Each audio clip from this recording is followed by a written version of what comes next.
아름다운 우리 역사 10분 역공입니다. 지난 시간 이피문고사 준왕과 위만 재미있으셨나요? 오늘은 이피용이고부 한사군의 실체 이야기입니다.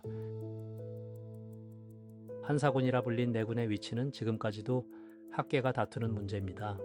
한반도가 식민지였다는 주장은 사실 한 줄짜리 단순한 그림이 아닙니다. 고조선이 무너진 자리에 한나라가 내군을 두었다는 기록이 있습니다. 그런데 그 내군이 한반도 전역을 지배했다는 증거는 없습니다.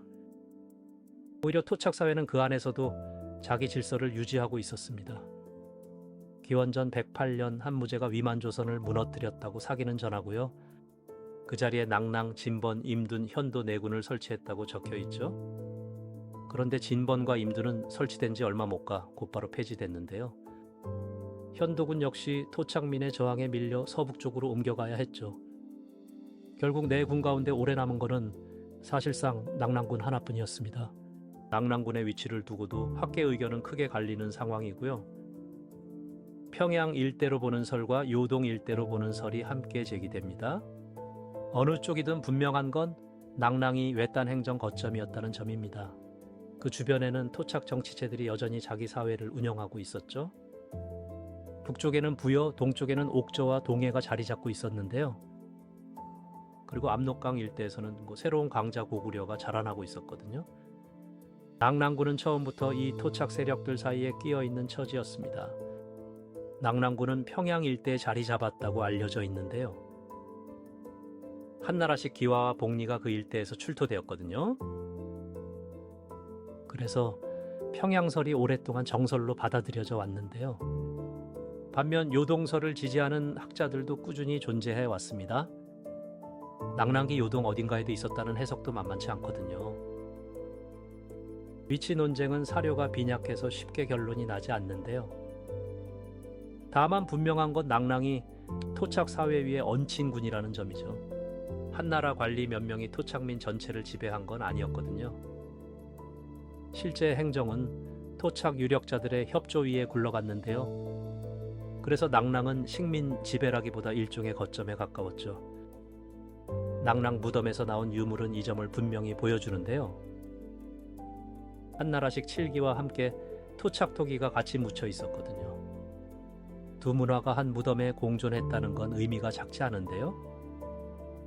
토착 지배층이 그대로 살아남아 있었다는 증거이기 때문이죠.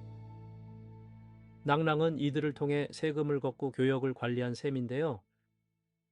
철과 소금, 모피가 낙랑을 거쳐 한나라로 흘러갔거든요.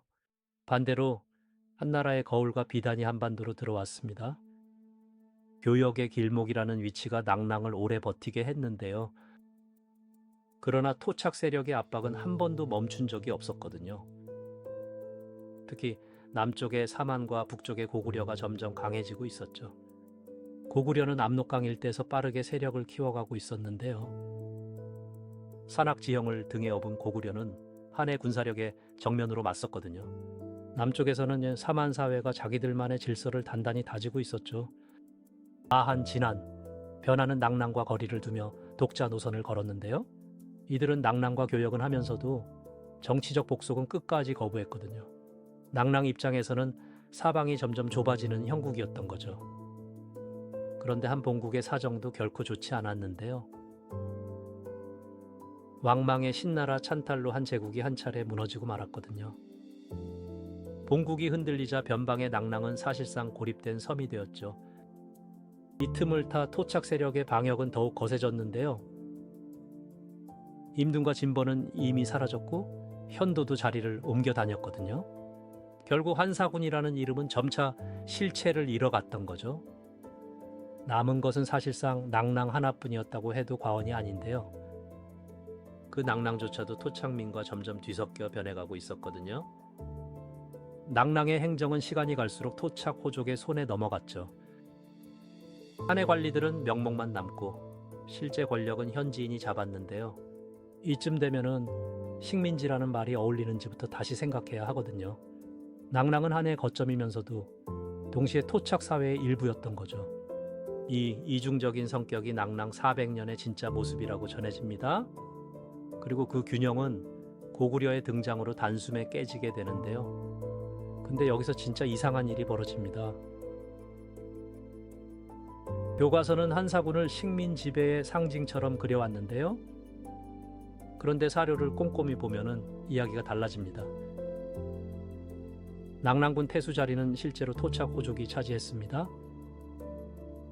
왕씨, 한씨 같은 토착 성씨가 행정을 장악했던 거죠. 한나라 본토에서 파견된 관리는 사실 소수였는데요. 실질적인 운영은 토착 세력의 손에 맡겨져 있었습니다. 그러다 보니 식민지라는 단어로 묻기엔 어색한 구조였죠. 오히려 토착 호족 연합체가 한해 이름을 빌린 모습이었거든요. 그리고 무덤 부장품을 보면은 그 성격이 더 분명해지는데요. 낙랑 무덤에서는 한식 유물과 토착 유물이 함께 나옵니다. 한 무덤 안에 두 문화가 공존하는 풍경이었던 거죠. 더 흥미로운 건 시간이 흐를수록 토착색이 강해진 점인데요. 후기로 갈수록 한식 유물이 줄고 토착 양식이 늘어났거든요. 낙랑은 시간이 갈수록 한에서 멀어지고 있었던 셈이죠. 그리고 북쪽에서는 새로운 세력이 빠르게 자라고 있었는데요. 압록강 일대에서 고구려가 무서운 속도로 영토를 넓혔습니다. 고구려는 낙랑을 단순한 이웃으로 두지 않았는데요. 옛 고조선 땅을 되찾아야 할 목표로 분명히 인식했거든요. 그러다 보니 낙랑의 운명은 점점 한 방향으로 좁혀졌습니다. 고구려는 1세기부터 낙랑 변경을 꾸준히 압박하기 시작했는데요. 태조왕 시기에는 요동 방면으로 직접 군사를 보낸 기록이 남아있죠. 낙랑은 점점 본국에서 멀어지고 고구려에 가까워지는 처지였거든요. 후한이 흔들리자 낙랑에 대한 본국의 지원도 함께 줄어들었습니다. 그런데 사료를 꼼꼼히 보면 이야기가 조금 달라지는 대목이 있는데요. 204년 공손씨가 낙랑 남부를 떼어 대방군을 새로 설치했거든요. 이건 한 제국이 아니라 지방 군벌이 한반도를 갈라쓴 셈이었죠. 즉 낙랑은 이미 중앙의 식민 거점이 아니라 흔들리는 지방 단위였습니다. 교과서가 말하는 식민지 이미지와는 결이 꽤 다른 모습이었던 거죠. 대방군 역시 토착 한족과 예족 사이에서 통치력의 한계를 드러냈고요. 그러다 보니 한반도 남부의 사마는 오히려 독자 세력을 키워갔습니다. 마한, 진안, 변하는 9년 너머에서 자기 질서를 만들어가고 있었거든요. 북쪽에서는 고구려가 결정적인 일격을 준비하고 있었는데요. 33년 미천왕은 마침내 낙랑군을 직접 공격해 무너뜨렸습니다. 이듬해 324년에는 대방군까지 차례로 거두어들였고요. 약 400년 이어진 한 9년의 시대가 그렇게 한반도에서 막을 내렸죠. 낙랑 유민 일부는 고구려에 흡수되어 새로운 백성으로 살아갔습니다. 낙랑의 기술과 문서 행정은 고구려 체제 안으로 그대로 흘러들었거든요. 결국 한사군의 유산은 고구려라는 큰 줄기 안에서 재편된 셈이었습니다. 고조선의 옛 땅은 다시 한국 개통의 나라 손으로 돌아온 것이었죠. 낙랑의 관리 체계는 고구려 행정 안에서 다시 살아났는데요. 한자로 기록하던 문서 양식이 고구려 관청에 그대로 정착했죠. 낙랑의 장인들이 만들던 금속 공예 기술도 함께 흡수됐는데요. 고구려 고분 벽화에는 그 기술의 흔적이 고스란히 남아있죠. 평양 일대에서 출토된 유물은 두 문화의 융합을 보여줍니다. 낙랑 시기 벽돌 무덤 위에 고구려식 돌무지가 덧싸이기도 했고요. 이런 흔적은 단순한 정복이 아니라 흡수의 과정이었음을 말해주죠. 한사군이 식민 지배였다는 주장은 이런 과정과는 결이 다른데요. 토착 세력은 끝내 사라지지 않았고 오히려 주도권을 되찾았거든요.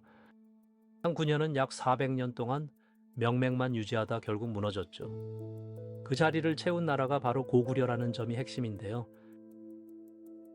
고구려는 옛 고조선 영역을 회복하며 만주까지 세력을 넓혔습니다. 한사군의 흔적은 결국 한국사의 한 장으로 정리된 셈이었죠. 외부 세력의 9년이 머문 자리에서 더 큰 한국 개통 국가가 성장한 거고요. 그래서 식민지라는 단순한 표현으로는 이 시대를 다 설명할 수 없죠. 그리고 한사군을 완전히 몰아낸 것은 새로 일어난 또 다른 나라였습니다. 역사는 현재의 거울이라고 합니다. 사실을 바로 알고 옳고 그름을 스스로 판단하는 것. 그게 우리가 역사를 공부하는 진짜 이유 아닐까요? 구독과 좋아요, 알림 설정 잊지 마세요.